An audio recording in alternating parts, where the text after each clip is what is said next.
نحمده ونستعينه ونستغفره ونؤمن به ونتوكل عليه ونعوذ بالله من شرور أنفسنا ومن سيئات أعمالنا من يهده الله فلا مضل له ومن يضلله فلا هادي له وأشهد أن لا إله إلا الله وحده لا شريك له وأشهد أن سيدنا ومولانا وحبيبنا وشفيعنا محمدا عبده ورسوله أرسله إلى الناس كافة بشيرا ونذيرا وداعيا إلى الله بإذنه وسراجا منيرا صلى الله تعالى عليه وعلى آله وصحبه وبارك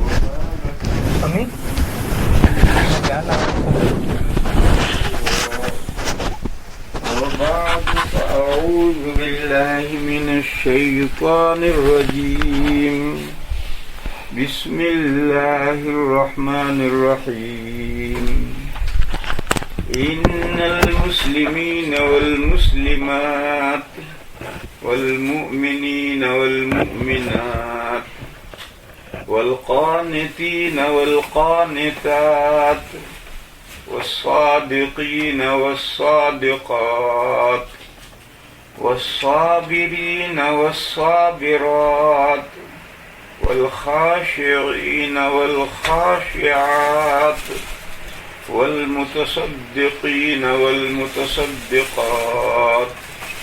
والصائمين والصائمات والحافظين فروجهم والحافظات والذاكرين الله كثيرا والذاكرات أعد الله لهم مغفرة وأجرا عظيما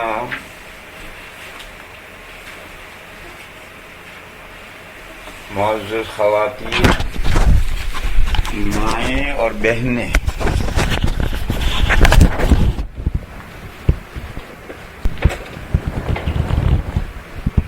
سب سے پہلے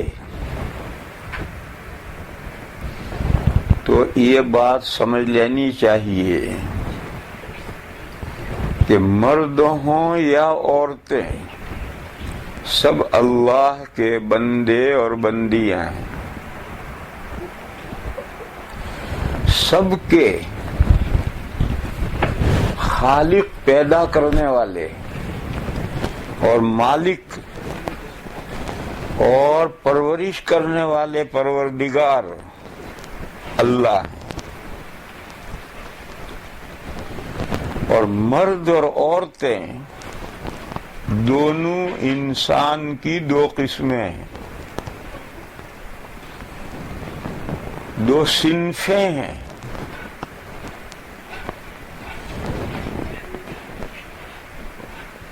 اس لیے اللہ نے جو دین بھیجا ہے، جو دین عقائد اور اعمال کا نام ہے،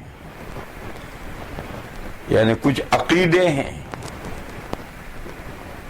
جس کو دل سے ماننا ہے، کسی بھی بات کو دل سے سچا ماننا، اس کا نام عقیدہ ہے، بلیف ہے۔ اور کچھ اعمال ہیں، کچھ کام کرنے کے ہیں، دونوں کے مجموعے کا نام دین اسلام ہے۔ یہ دین مردوں کے لیے اور عورتوں کے لیے اللہ نے ایک ہی نازل فرمایا ہے۔ مردوں کا دین الگ ہو، عورتوں کا دین الگ ہو، ایسا نہیں۔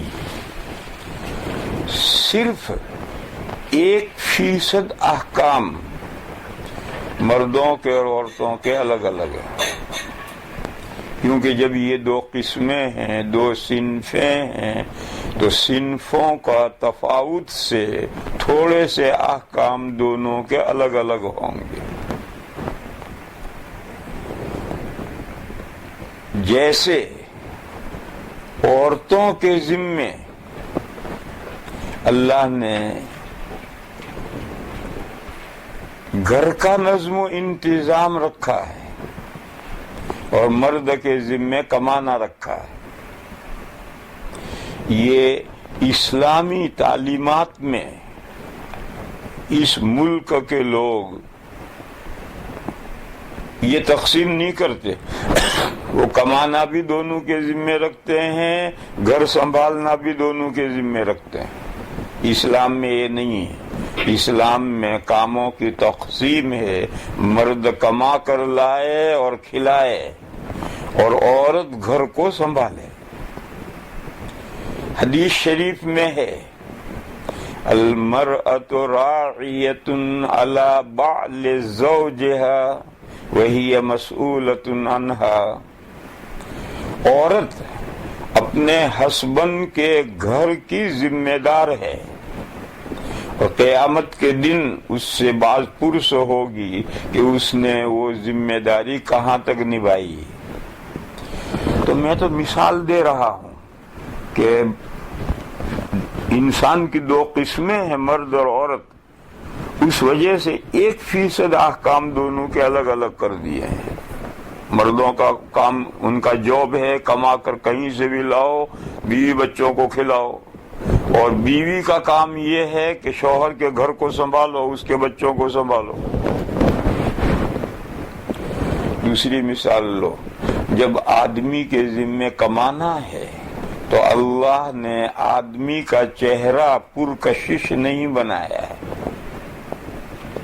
اور عورتوں کے ذمے چونکہ گھر میں رہنا ہے، وَقَرْنَ فِي بُيُوتِكُنَّ وَلَا تَبَرَّجْنَ تَبَرُّجَ الْجَاهِلِيَّةِ الْأُولَى، نبی پاک صلی اللہ تعالی علیہ وسلم کی بیویوں کو یہ حکم دیا گیا کہ اپنے گھروں میں ٹھہری رہو۔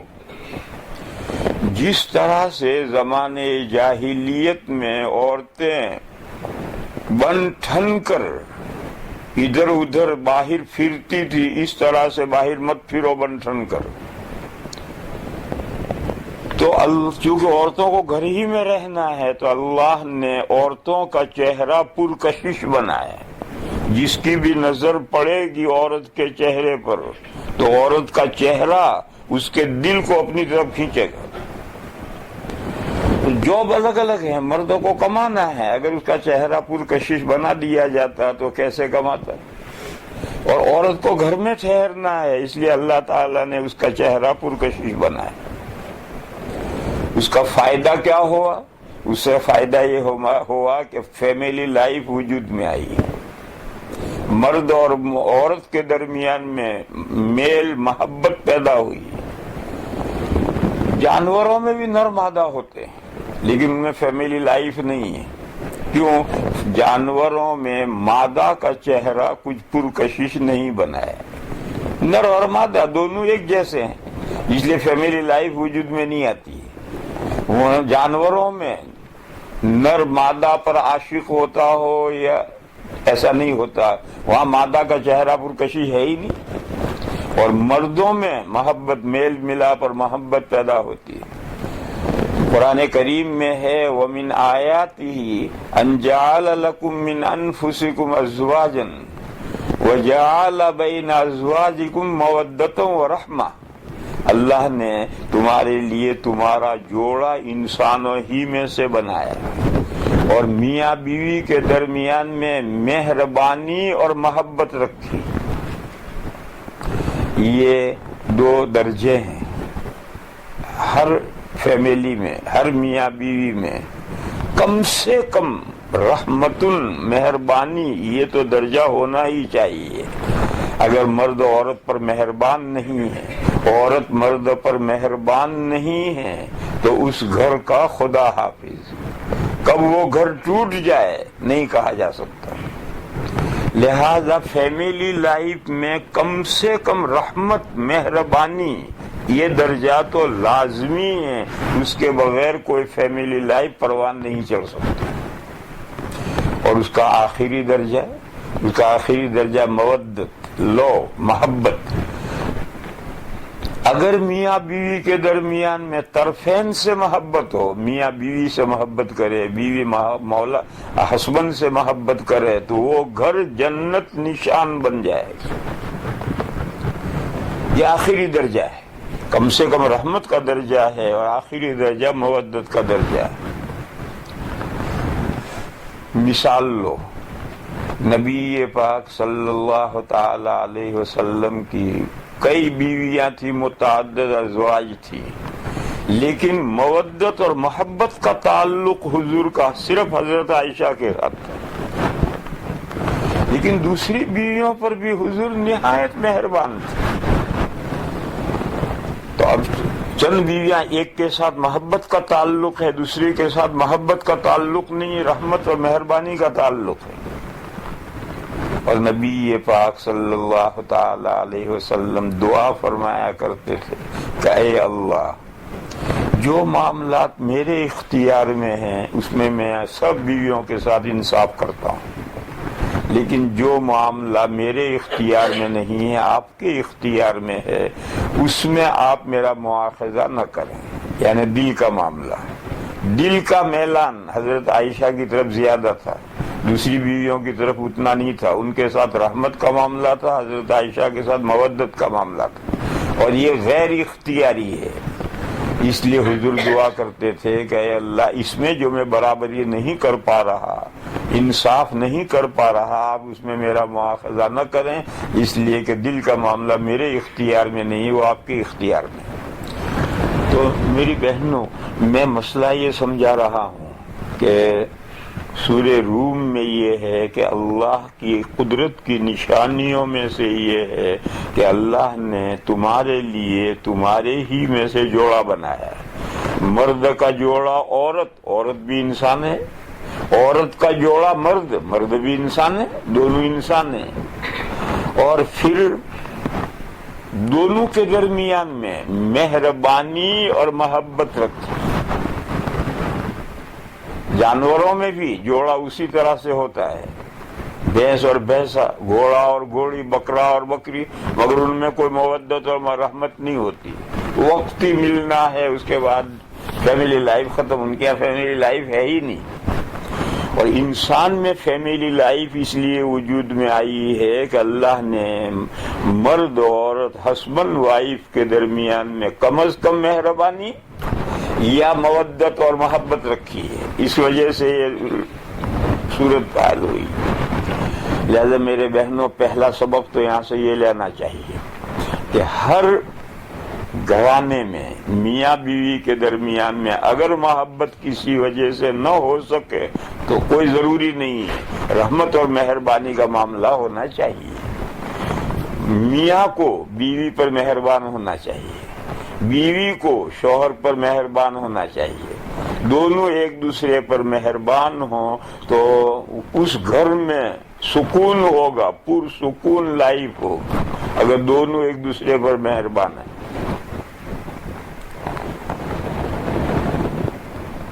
اور اگر اللہ کے فضل و کرم سے میاں بیوی کے درمیان میں محبت ہو جائے تو پھر تو وہ گھر جنت نشان بن جاتا ہے. لیکن یہ محبت اس ملک میں، اس دنیا میں، یورپ اور امریکہ میں جو محبت کہلائی جاتی ہے، جس کے لیے یہ لوگ انگریزی کا لفظ لو استعمال کرتے ہیں، یہ محبت پائیدار محبت نہیں ہے.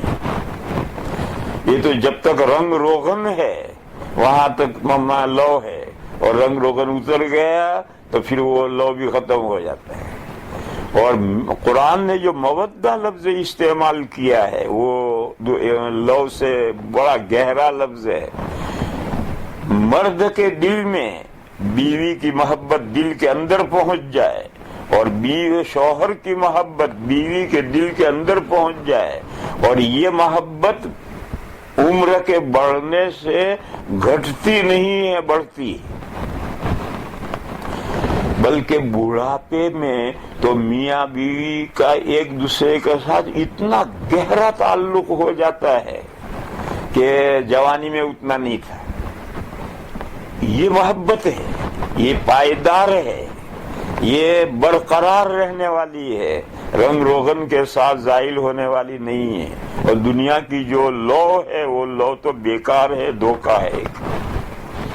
بہرحال ہر خاتون کو اپنے شوہر کے ساتھ اور ہر شوہر کو اپنی وائف کے ساتھ مہربانی کا معاملہ کرنا چاہیے اگر گھر کا سکون چاہیے، اور اگر اللہ تعالیٰ کے فضل و کرم سے باہم محبت ہو جائے تو اللہ کا شکر بجا لانا چاہیے کہ اس نے گھر کو سکون کا ذریعہ بنایا۔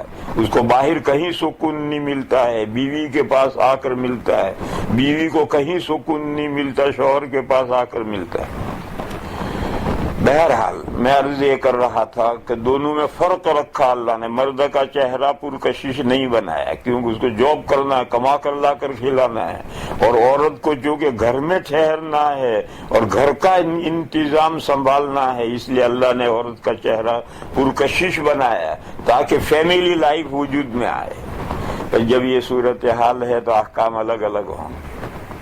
وہ حکم الگ الگ کیا ہوئے؟ عورت کے لیے حجاب کا حکم آیا، مرد کے لیے حجاب کا حکم نہیں، کیونکہ مرد اگر اولاً تو مرد کا چہرہ پرکشش نہیں ہے، حجاب کی ضرورت نہیں ہے، اور اگر وہ برقع اوڑھ کر کے کام کرے گا تو کیسے کام چلے گا، اس کا کیسے کمائے گا؟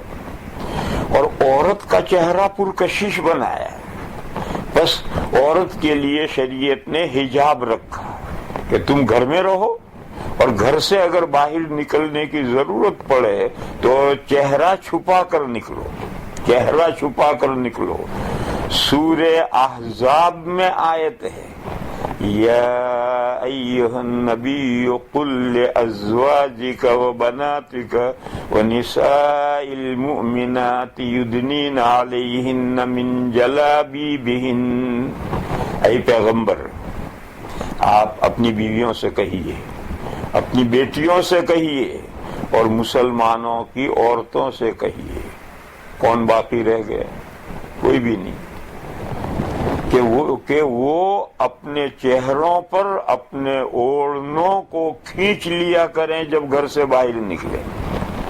یہ جو آج کل دنیا میں طرح طرح کے برقعے نکلے ہیں، یہ برقعے ہی ہونے ضروری نہیں ہے، اوڑھنا اوڑھ رکھا ہے اس نے، اور اس نے اوپر کا سر پر سے پلہ چہرے پر کھینچ لیا اور سارا چہرہ چھپا لیا، حجاب ہو گیا، برقع ہو گیا۔ آج کل تو ایسے فیشن ایبل برقعے نکلے ہیں کہ ان برقعوں پر دوسرا برقع پہننا چاہیے۔ نظریں نہ اٹھتی ہو تو بھی اس برقعے کی طرف اٹھیں، ایسے برقعے بنا لیے ہیں، طرح طرح کے، جگہ جگہ برقعے پر پھول ہیں۔ ارے بھائی، برقعے پر پھول کا کیا مطلب ہے؟ نظر نہ اٹھتی ہو تو بھی اٹھے۔ اور اب برقعے ایسے نکلے ہیں کہ چہرہ پورا نہیں چھپتا، آنکھیں تو کھلی رہتی ہیں۔ ارے جب آنکھیں کھلی ہیں تو حجاب کہاں ہوا؟ جب آنکھیں عورت کی کھلی ہیں تو حجاب کہاں ہوا؟ دیکھو، سارے جسم کی بیوٹی اللہ نے چہرے میں جمع کی۔ انسان 5 ذرائع سے علم حاصل کرتا ہے۔ سننے کی باتیں کان سے سنتا ہے، دیکھنے کی باتیں آنکھ سے دیکھتا ہے، چکھنے کی باتیں ناک سے چکھتا ہے، سونگھنے کی باتیں ناک سے سونگھتا ہے، چکھنے کی باتیں زبان سے چکھتا ہے، اور ٹٹولنے کی باتیں چہرے پر کہیں بھی ہوا لگے تو فوراً آدمی کو بھی گرم ہوا چل رہی، کھڑکی بند کرو، کبھی ٹھنڈی ہوا چل رہی، کھڑکی بند کرو۔ یہ 5 حواس اللہ نے چہرے میں جمع کر دی۔ آنکھ بھی اسی چہرے میں رکھی ہے، کان بھی اسی چہرے میں رکھے ہیں، ناک بھی اسی چہرے میں رکھی ہے، منہ اور زبان بھی اسی چہرے میں رکھی ہے، اور فیسنگ چہرے کے ساتھ جب کوئی چیز ٹکراتی ہے تو ٹٹولے بغیر پتہ چل جاتا ہے. تو یہ چہرہ مجمع الحسن ہے، بیوٹی کی اکیڈمی ہے. ساری بیوٹی کے جو 5 اسباب ہیں وہ سب چہرے میں جمع ہے.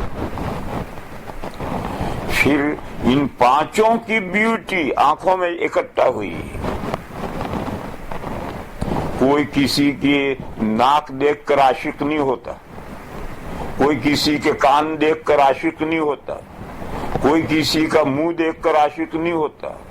لڑتی آنکھیں ہیں. اردو کا محاورہ کا آنکھیں لڑ گئی. تو سارے چہرے کی بیوٹی آنکھوں میں جمع ہے. اب ہماری خواتین نے فیشنیبل برقع نکالا ہے کہ آنکھیں کھلی رہیں گی، آنکھیں نہیں دبائیں گے. ارے آنکھیں جب تم نے کھلی رکھی تو کچھ بھی نہیں پردہ ہوا، حجاب کیا ہوا؟ چہرے پر کپڑا ڈالنا ہے، چاہے باریک سے باریک ڈالو جس سے تمہیں دیکھنے میں کوئی پریشانی اور تکلف نہ ہو، ایسا باریک ڈالو. لیکن مرد کی نگاہ پڑے تو وہ چہرے کو نہ بھانپ سکے، چہرے کو نہ دیکھ سکے، نہ آنکھ کو دیکھ سکے، نہ کان کو دیکھ سکے، نہ ناک کو دیکھ سکے، نہ منہ کو دیکھ سکے، نہ دانتوں کو دیکھ سکے. تو حجاب حقیقی معنی میں حجاب ہوا. اور اگر آنکھیں کھلی ہیں تو حجاب برائے نام ہو کر رہ گیا. اب حجاب کی کوئی حقیقت نہیں ہوئی. اردو محاورہ ہے آنکھوں کا لڑنا. اور آنکھیں لڑنے کا مطلب یہ ہے کہ معاملہ خراب ہو. اسی لیے قرآن کریم میں اللہ تعالیٰ نے مردوں کو بھی یہ حکم دیا، عورتوں کو بھی یہ حکم دیا. قُل لِّلْمُؤْمِنِينَ يَغُضُّوا مِنْ أَبْصَارِهِمْ وَيَحْفَظُوا فُرُوجَهُمْ. آپ مومنین سے کہیے کہ وہ اپنی نگاہیں نیچی رکھیں اور اپنی شرمگاہوں کی حفاظت کریں. اگر آنکھیں لڑ گئی تو شرمگاہ کی حفاظت نہیں ہو سکے. اگر وہ چاہتے ہیں اپنی شرمگاہ کو گناہ سے محفوظ رکھیں تو اس کے لیے ضروری ہے کہ وہ آنکھیں نیچی رکھیں. یہی حکم بعینہ عورتوں کو دیا. وَقُلْ لِلْمُؤْمِنَاتِ يَغْضُضْنَ مِنْ أَبْصَارِهِنَّ وَيَحْفَظْنَ فُرُوجَهُنَّ. اور آپ مسلمان عورتوں سے بھی کہیے کہ وہ اپنی آنکھیں نیچی رکھیں اور اپنی شرمگاہوں کی حفاظت کریں. یعنی وہ بھی اگر شرمگاہ کے گناہ سے بچنا چاہتی ہیں تو ان کے لیے ضروری ہے کہ آنکھیں نیچی رکھیں. کیونکہ مرد اور عورت کی آنکھیں جب لڑی تو پھر ضروری نہیں ہے کہ ان کی شرمگاہ گناہوں سے محفوظ رہ سکے. مجھے اس آیت میں یہ بتانا ہے کہ اللہ نے کان کا ذکر نہیں کیا کہ جب مردوں سے کہو عورتوں سے کہو کہ کان میں روئی ٹھوس لیا کریں تاکہ مرد عورتوں کی بات نہ سنیں، عورتیں مردوں کی بات نہ سنیں. یہ نہیں کہا کہ ناکوں کے اندر روئی بھر لیں تاکہ ایک دوسرے کی بو نہ سونگیں. یہ نہیں کہا کہ بات نہ کریں، منہ نہ کھولیں. آنکھوں پر اشارہ ہے کہ آنکھیں نیچی رکھو. معلوم ہوا کہ سارا فتنہ آنکھوں سے پیدا ہوا. بس میری بہنوں، یہ جو اس زمانے میں برقعے نکلے ہیں جس میں آنکھیں کھلی رکھتی ہیں ہماری بیٹیاں، بڑی عمر کی جو بہنیں ہماری ہیں وہ تو ایسا نہیں کرتی، مگر جو نئی نسل ہماری جو بیٹیاں ہیں وہ ایسا برقع اوڑھتی ہیں جس میں ساری آنکھیں کھلی ہو رہی ہیں. یہ برائے نام برقع ہے، اس کا نام برقع ہے ہی نہیں، تو برقعے کا ڈھونگ ہے. جو بہن حقیقی معنی میں اللہ کے حکم پر عمل کرنا چاہتی ہے اسے اپنے چہرے پر نقاب ڈالنا چاہیے، چاہے کتنا ہی پتلے سے پتلا ہو، اور چلنے میں گھومنے میں ذرا اسے پریشانی نہ ہو، ایسا نقاب ڈالنا چاہیے. آنکھیں کھلی رکھنے کا جو طریقہ ساری دنیا میں چل پڑا ہے، صرف یہ امریکہ میں نہیں ساری دنیا میں چل پڑا ہے. یہ جو برقعے کا طریقہ چل گیا ہے یہ حجاب نہیں ہے. تو خیر میں مسئلہ یہ سمجھا رہا تھا کہ مرد اور عورتیں چونکہ 2 صنفیں ہیں تو 1% احکام میں فرق ہے. مرد کا چہرہ پرکشش نہیں ہے تو اللہ تعالی نے بالغ ہوتے ہی داڑھی دے دی. بچپن میں تھوڑی بہت وہ جوانی میں کشش تھی، وہ بھی جہاں بالغ ہوا کہ داڑھی آ گئی وہ کشش بھی ختم، کیونکہ بالغ ہونے سے پہلے تو بچہ پڑھے گا لکھے گا، اب بازار میں جا کر کام کرے گا، اور بازار میں کام کرنے کا وقت آیا تو اللہ نے مرد کو داڑھی دے دی تاکہ تھوڑی بہت کشش تھی وہ بھی ختم ہو جائے، اور عورت کو اللہ تعالیٰ نے داڑھی نہیں دی، کیوں؟ داڑھی آئے گی تو کشش ختم ہو جائے گی، تو اس کی کشش برقرار رکھنے کے لیے اللہ نے عورتوں کو داڑھی نہیں دی۔ چنانچہ مسئلہ یہ ہے کہ مرد کے لیے داڑھی مونڈنا حرام ہے، مونچھیں کاٹنا اور زیادہ سے زیادہ پست کرنا یہ سنت ہے، داڑھی مونڈنا حرام ہے، اور کسی عورت کے داڑھی کے کچھ بال نکل آئیں یا مونچھوں کے کچھ بال نکل آئیں، بعض عورتوں میں بڑھاپے میں ایسا ہو جاتا ہے، تو ایسی صورت میں اس کے لیے وہ داڑھی کے بال مونڈنا واجب ہے، مونچھ کے وہ بال مونڈنا واجب ہے، تاکہ اس کے چہرے کی کشش برقرار رہے اور شوہر کا اس کی طرف التفات رہے۔ تو اب ایک کے لیے داڑھی مونڈنا حرام ہے، مونچھیں کاٹنا ضروری ہے، ایک کے لیے داڑھی مونڈنا اور مونچھیں مونڈنا ضروری ہے تاکہ اس کے چہرے کی کشش برقرار رہے۔ اسی طرح سے میری بہنوں سمجھو کہ اللہ تعالی نسل کو جو آگے بڑھاتے ہیں تو مرد اور عورت کے ملنے سے نسل آگے بڑھتی ہے، لیکن والد دونوں ہیں، مرد بھی والد ہے، عورت بھی والد ہے، بس عورت کے لیے عربی میں تا بڑھاتے ہیں تو والد کے ساتھ والدتن بڑھا دیتے ہیں، والد اور والدہ یعنی دونوں جننے والے ہیں، مرد بھی جننے والا ہے، عورت بھی جننے والی ہے، کیونکہ دونوں کے ملنے سے نسل آگے بڑھتی ہے۔ لیکن فاعل اور مفعول کا فرق ہے، مرد جنواتا ہے، عورت جنتی ہے، مرد جنواتا ہے، عورت جنتی ہے، اس کا الٹا نہیں ہوتا، تو اس لیے احکام میں تھوڑا فرق پڑ گیا۔ عورتوں کے ساتھ اللہ تعالی نے ایسے احوال رکھے جو مردوں کو پیش نہیں آتے، مثلا عورت کا مزاج ٹھنڈا بنایا، مرد کا مزاج گرم بنایا، تو عورت کے مزاج میں جو برودت ہے وہ بچے کی نشو و نما میں استعمال ہوتی ہے، اور مرد کو اس برودت کی ضرورت نہیں ہے۔ عورت کو منتھلی پیریڈ آتا ہے تاکہ وہ خون جب حمل کے زمانے میں باہر آنا بند ہو جائے اور پیچھے اس کا اسٹاک جمع ہوتا رہے، تو جب بچے میں جان پڑتی ہے تو وہ خون ناف کے راستے سے بچے کے پیٹ میں جا کر اس کی غذا بنتی۔ تو اب یہ سارا سسٹم عورتوں میں مرد میں نہیں ہے، بس عورتوں کے کچھ احکام الگ ہو جائیں گے مردوں سے مرد اور عورت کے ایک احکام ہے، لیکن صنفی نزاکت کی وجہ سے، کیونکہ مرد جنواتا ہے، عورت جنتی ہے، اس لیے حیض و نفاس کے احکام عورتوں کے ساتھ متعلق ہو گئے، مردوں کے ساتھ یہ احکام متعلق نہیں ہوئے۔ اسی سلسلے میں ایک مسئلہ اور سمجھاؤں میں، اگر بہنیں سمجھ لیں اسے، مرد کو شریعت نے اجازت دی کہ وہ ضرورت ہو اور انصاف کر سکے تو 2 یا زیادہ 4 تک بیویاں ایک وقت میں کر سکتا ہے، اور عورتوں کو یہ اجازت نہیں دی کہ ایک وقت میں 2 یا زیادہ شوہر کر لیں۔ کیوں؟ بعض اس ملک میں یہ عورتیں سوال کرتی ہیں کہ جب مرد چند بیویاں کر سکتا ہے تو عورت چند شوہر کیوں نہیں کر سکتی؟ یہ سوال ان ملکوں میں سامنے آتا ہے، تو میں اسی کو سمجھا رہا ہوں کہ یہ صنفی احکام کا فرق ہے، مرد جنواتا ہے اور عورت جنتی ہے۔ تو میری بہنوں یہ سمجھو، مرد ایک وقت میں کئی بیویوں سے جنوا سکتا ہے بچے، اور عورت ایک وقت میں 2 شوہروں کا بچہ نہیں جن سکتی۔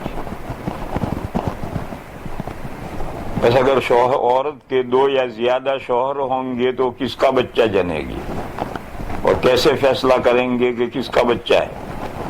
اور مرد تو ایک وقت میں چند عورتوں سے بچے جنوا سکتے۔ ہندوستان کا ایک قصہ ہے، جب ہندوستان آزاد ہوا تو پہلے وزیر اعظم تھے جواہر لال نہرو۔ ان کے زمانے میں کچھ میڈم، مسلمان نہیں غیر مسلم، کچھ میڈم ایک ڈیپیوٹیشن لے کر، وفد لے کر اور میمورینڈم لے کر وزیر اعظم کے پاس پہنچی۔ اس میمورینڈم میں یہ تھا کہ جب مردوں کو 1 سے زیادہ بیویاں کرنے کی قانوناً اجازت ہے تو عورتوں کو بھی 1 سے زیادہ شوہر کرنے کی قانوناً اجازت ہونی چاہیے۔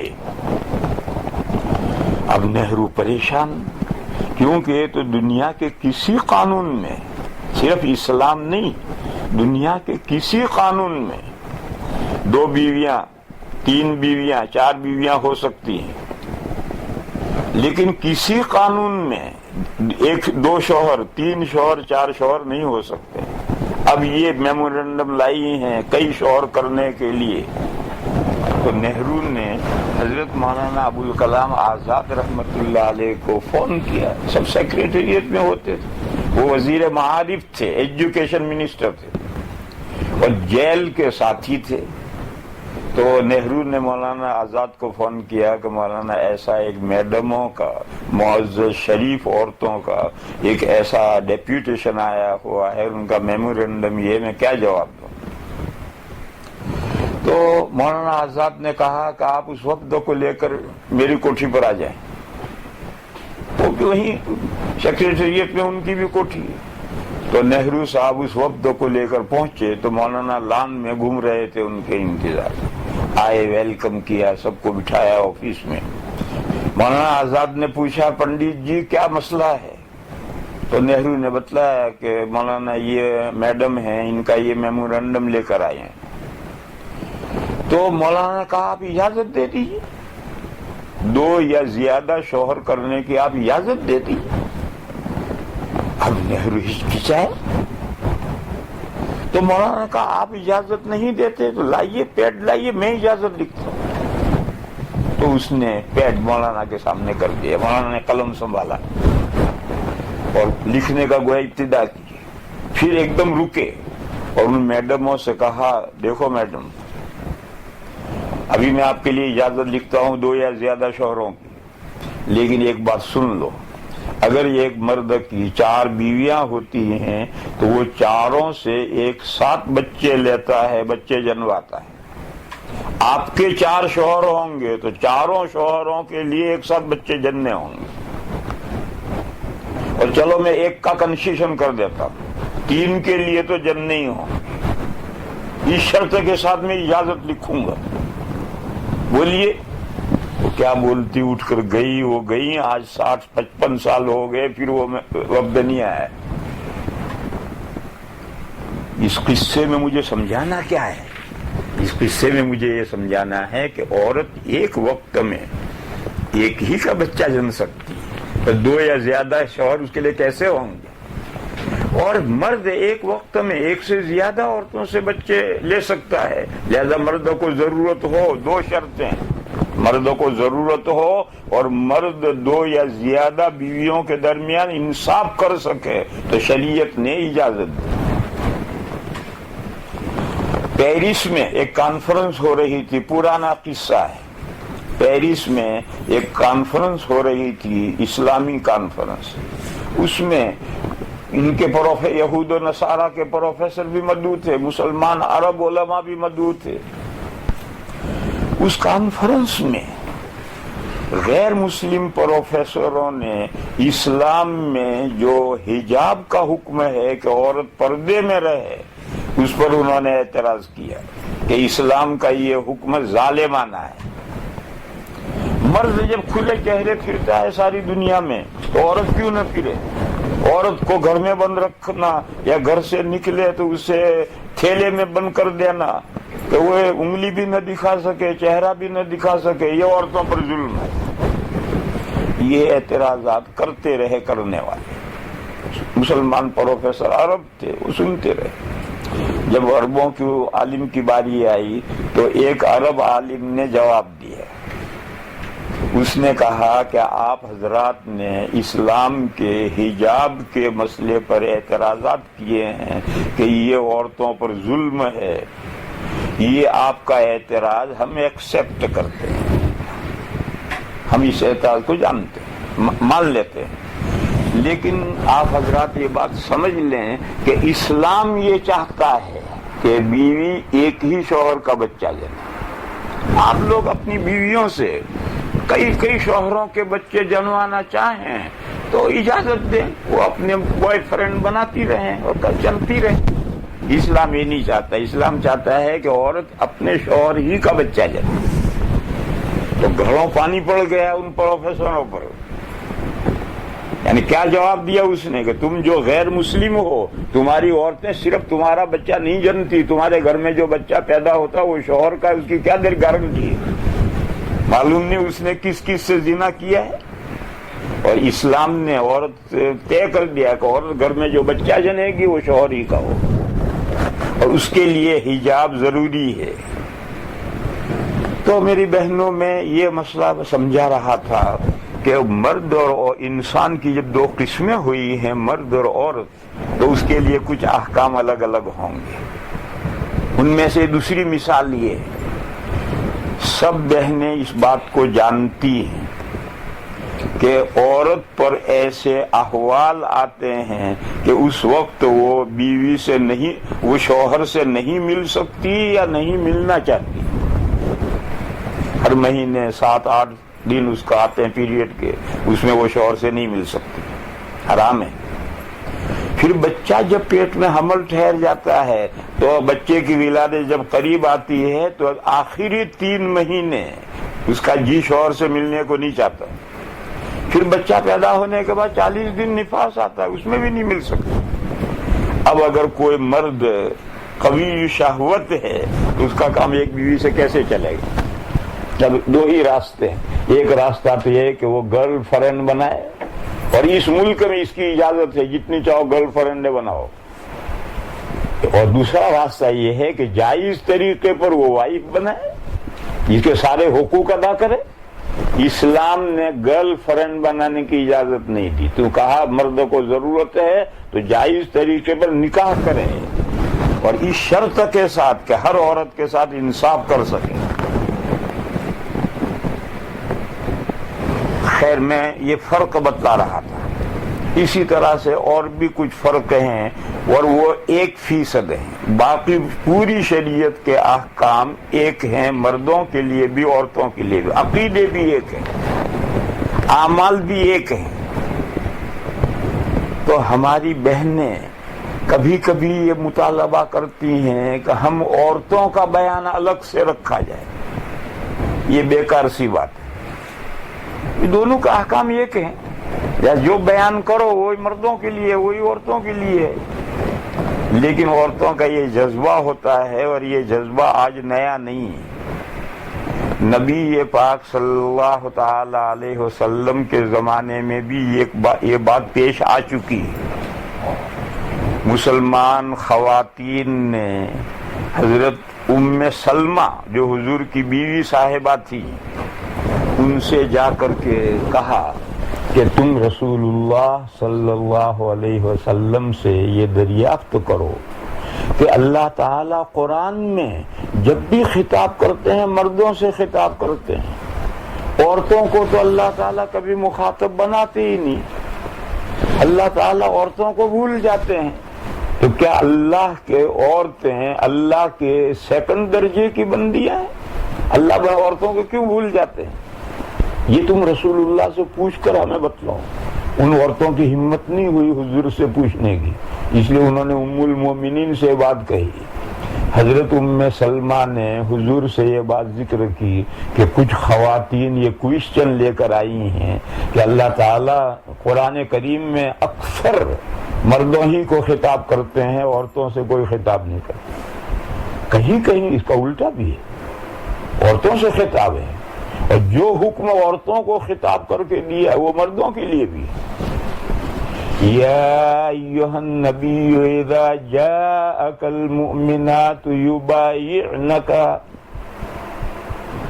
اے پیغمبر جب آپ سے مسلمان عورتیں بیعت کرنے آئیں تو آپ ان شرائط پر ان کو بیعت کریں.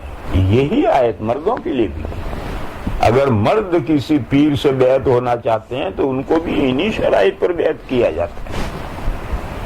تو کہیں کہیں عورتوں کو، پورے قرآن میں مردوں کو مخاطب بنا کر یہ حکم نہیں ہے، عورتوں کو مخاطب بنا کر یہ حکم ہے. اور جو عورتوں کو مخاطب بنا کر حکم ہے وہی مردوں کے لیے. تو کہیں کہیں ایسا بھی ہے کہ عورتوں کو مخاطب بنایا گیا، مردوں کو مخاطب نہیں بنایا گیا. اور عورتوں کو مخاطب بنا کر جو حکم دیا گیا ہے وہی مردوں کے لیے بھی ہے. لیکن اکثر مردوں کو مخاطب بنایا جاتا ہے. اس لیے ان صحابیات نے یہ کوئسچن کیا کہ ایسا اللہ پاک کیوں کرتے ہیں. جب حضرت ام سلمہ نے حضور کے سامنے یہ کوئسچن رکھا تو سورہ احزاب کی یہ آیت نازل ہوئی جو میں نے پڑھی. اس میں مردوں اور عورتوں کو دوش بدوش ذکر کیا. ان المسلمین والمسلمات والمؤمنین والمؤمنات والقانتین والقانتات، لمبی آیت ہے. پوری آیت میں مردوں کے ساتھ عورتوں کو ذکر کیا اور اشارہ کیا کہ دونوں کے احکام ایک ہیں، پھر الگ الگ نام لینے کی کیا ضرورت ہے. اور تمہارا مطالبہ ہے تو ایک آیت میں مردوں کا اور عورتوں کا دونوں کا تذکرہ ہم کیے دیتے ہیں. مگر یہ قاعدہ سمجھ لو کہ دونوں کے احکام ایک ہیں، لہذا دونوں کا نام لینے کی ضرورت نہیں. پھر سوال پیدا ہوتا ہے کہ ٹھیک ہے دونوں کا نام لینے کی ضرورت نہیں ہے، اکثر مردوں کا نام کیوں لیا گیا؟ اکثر عورتوں کا نام لیتے اور وہی عورتوں والے احکام مردوں کے لیے ہوتے. اکثر مردوں کا نام کیوں لیا؟ وائے؟ تو اس کا جواب بھی سنو. فیملی لائف ایکوالٹی کے ساتھ پائیدار نہیں ہوتی. فیملی لائف ایکوالٹی کے ساتھ پائیدار نہیں ہوتی. آپ نن مسلم سوسائٹی میں آپ دیکھیے روز گھر ٹوٹتے ہیں. بلکہ اب تو انہوں نے یہ طریقہ اختیار کر لیا کہ نکاح کرنا ہی نہیں، ویسے ہی بھینس اور بھینسے کی طرح ساتھ رہو. پھر کبھی 2-4 بچے ہونے کے بعد میں یہ خیال ہوا کہ اب نکاح کر لیں گے تو بات بنے گی، تب وہ نکاح کرتے ہیں، اس سے پہلے نکاح ہی نہیں کرتے. اور پھر اتنا تجربہ، 2-3 بچے ہو گئے، اتنا تجربہ کے بعد بھی نکاح کرتے ہیں اور وہ فیملی لائف ختم ہو جاتی ہے. اس کی وجہ کیا ہے؟ اس کی وجہ وہی ایکوالٹی. ایکوالٹی کے ساتھ فیملی لائف پائیدار کنٹینیوس نہیں چل سکتی، اس کو کسی نہ کسی دن ٹوٹنا ہے.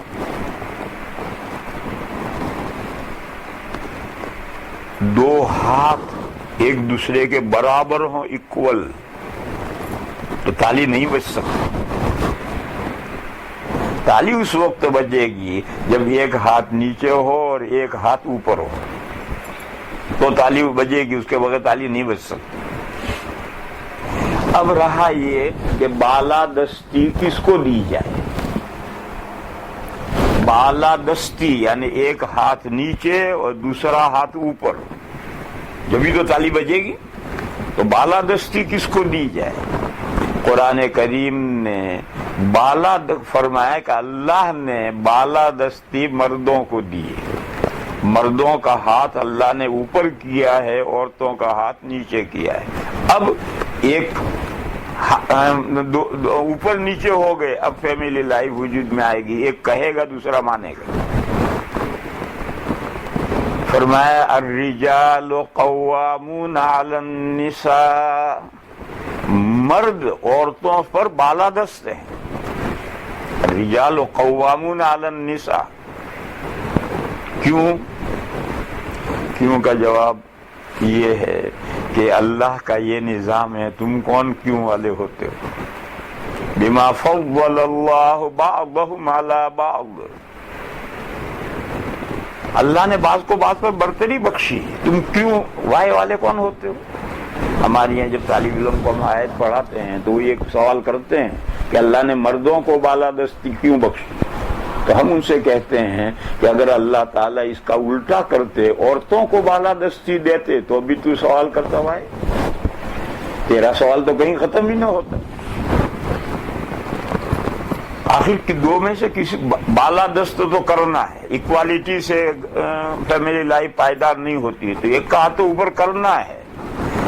تو یہ بتا، تجھے اللہ نے 2 پیر کیوں دیے، اور بھینس کو 4 پیر کیوں دیے، اور کن کھجورے کو 14 پیر کیوں دیے، اور سانپ کو 1 بھی پیر نہیں دیے، اور وہ پھر بھی ایسا بھاگتا ہے کہ آدمی نہیں پکڑ سکتا، ایسا کیوں؟ تو طالب علم کہتا ہے کہ یہ اللہ کا نظام، اللہ کی حکمت۔ تو وہی بات اللہ یہاں فرما رہے ہیں، الرجال قوامون علی النساء بما فضل اللہ بعضهم علی بعض، یہ اللہ کی تقسیم ہے، اللہ نے ایک صنف کو دوسری صنف پر برتری بخشی، اللہ کی حکمت کا یہ تقاضا ہے، تم وائے والے کون ہوتے ہو؟ بہرحال مردوں کو اللہ تعالیٰ نے جب فیملی لائف میں بالادستی بخشی ہے، تو اب قرآن خطاب کس سے کریں؟ ظاہر ہے جو گھر کا بڑا ہے اس سے خطاب کرے گا، چھوٹا اس کے ماتحت بنے گا۔ اس لیے قرآن کریم میں جگہ جگہ مردوں کو مخاطب اس لیے بنایا گیا ہے کہ اسلام نے فیملی لائف میں مردوں کو بالادستی بخشی ہے، اور یہ بالادستی کیوں بخشی ہے؟ تاکہ فیملی لائف کنٹینیوس چلے، اس میں پائیداری آئے۔ دیکھو میری بہنوں، ہمارے اس ملک میں غیر مسلموں میں یہ رواج ہے کہ شوہر بیوی کا نام لے کر پکارتا ہے اور بیوی شوہر کا نام لے کر پکارتی ہے، اور وہ یہ سمجھتے ہیں کہ اس سے لو محبت پیدا ہوگی۔ ارے یہ محبت کو غارت کرنے کا ذریعہ ہے۔ وہ یہ سمجھتے ہیں کہ یہ اس کا نام بے تکلف لے گا اور یہ اس کا نام بے تکلف لے گی تو محبت پروان چڑھے گی، محبت پروان نہیں چڑھے گی، محبت کو کیڑا کھا جائے گا۔ محبت پروان کب چڑھے گی؟ جب مرد کی طرف سے رحمت ہو اور عورت کی طرف سے عظمت ہو، عورت کے دل میں میاں کی تعظیم ہو اور میاں کے دل میں مہربانی ہو بیوی پر۔ اور قاعدہ یہ ہے کہ جہاں عظمت ہوتی ہے وہاں نام نہیں لیا جاتا، ڈائریکٹ نام نہیں لیا جاتا، انڈائریکٹ تو لیا جاتا ہے۔ ایک مرتبہ نبی پاک صلی اللہ علیہ وسلم نے حضرت عائشہ سے فرمایا، عائشہ جب تم مجھ سے راضی ہوتی ہو اور جب تم مجھ سے ناراض ہوتی ہو تو مجھے پتہ چل جاتا ہے کہ تم کب راضی ہو کب ناراض ہو۔ تو حضرت عائشہ نے پوچھا، یا رسول اللہ آپ کو کیسے پتہ چلتا ہے؟ تو حضور نے فرمایا کہ جب تم مجھ سے راضی ہوتی ہو اور تمہیں قسم کھانی ہوتی ہے تو تم قسم کھاتی ہو والذی نفس محمد بیدی، اس اللہ کی قسم جس کے قبضے میں میرے شوہر حضرت محمد صلی اللہ علیہ وسلم کی روح ہے۔ اور جب تم مجھ سے ناراض ہوتی ہو اور تمہیں قسم کھانی ہوتی ہے تو تم قسم کھاتی ہو والذی نفس ابراہیم بیدی، قسم ہے اس اللہ کی جس کے قبضے میں حضرت ابراہیم کی روح ہے۔ تو مجھے پتہ چل جاتا ہے کہ تم مجھ سے ناراض ہو، اس لیے میرا نام نہیں لے رہی، حضرت ابراہیم کا نام لے رہی۔ تو حضرت عائشہ نے جواب دیا کہ یا رسول اللہ میں آپ کا نام چھوڑتی ہوں، دل میں سے آپ کی محبت نہیں نکلتی۔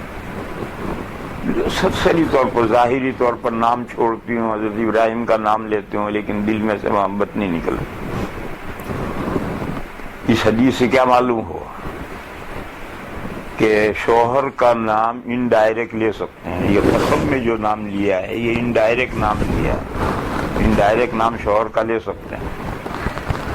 کہیں ضرورت پیش آئے کہ تمہارے ہسبینڈ کا کیا نام ہے، کوئی سرکاری کاغذات واقعات ضرور پیش آئے تو آپ بے تکلف نام لے سکتے ہو۔ ایسا نہیں ہے جیسا وہ ایک عورت تھی، اس کا نام، اس کے ہسبینڈ کا نام تھا رحمت اللہ۔ وہ جب نماز پڑھتی تھی تو سلام پھیرتی تھی، السلام علیکم ننی کے ابا۔ وہ رحمت اللہ نہیں پڑھتی تھی، اس کے شوہر کا نام تھا رحمت اللہ، تو اس کی جگہ پر کہتی تھی السلام علیکم ننی کے ابا۔ وہ جاہل معاشرے میں یہ تصور ہے کہ اگر شوہر کا نام لے لو نکاح ٹوٹ جاتا ہے۔ اب اس عورت کو بیچاری کو نماز تو پڑھنی ہے، تو وہ یہ کہتی تھی، رحمت اللہ نہیں بولتی تھی، ننی کے ابا کہتی تھی۔ یہ بیکار سی بات ہے۔ ضرورت کے وقت میں انڈائریکٹ نام لے سکتے ہیں۔ کسی نے پوچھا تمہارے ہسبینڈ کا کیا نام ہے، بے تکلف بتاؤ، تو نکاح پر کوئی اثر نہیں پڑتا۔ لیکن حضور کی ازواج کبھی حضور کو نام پاک سے مخاطب نہیں بناتی تھی، یا رسول اللہ کہتی تھی، احترام والا عظمت والا نام پکارتی تھی، اے اللہ کے رسول، نام پاک سے خطاب نہیں کرتی تھی۔ بس جہاں تعظیم ہو، صحابہ بھی حضور کو یا محمد کہہ کر نہیں پکارتے تھے، یا رسول اللہ کہتے تھے۔ حضور کے زمانے میں یہودی مدینہ میں تھے، وہ بھی یا محمد نہیں کہتے تھے، یا ابو القاسم کہتے تھے۔ تو بہرحال جہاں جس دل میں تعظیم ہو تو معظم کا نام نہیں لیا جاتا، یہ تعظیم کے خلاف۔ بس عورتوں کو اپنے شوہر کا نام نہیں لینا چاہیے، اگر ان کے دلوں میں تعظیم ہے وہ کبھی نام نہیں لیں گے، ان کو کوئی نہ کوئی تعظیم والا کلمہ بنا لینا ہے، کنیت بنا لو، بڑے لڑکے کے نام سے، بڑے لڑکے کا نام عبد الرحمن کے ابا، بڑی لڑکی ہے زینب کے ابا، یا کوئی اور مولانا صاحب، حاجی صاحب، کوئی بھی عظمت والا نام رکھ لو۔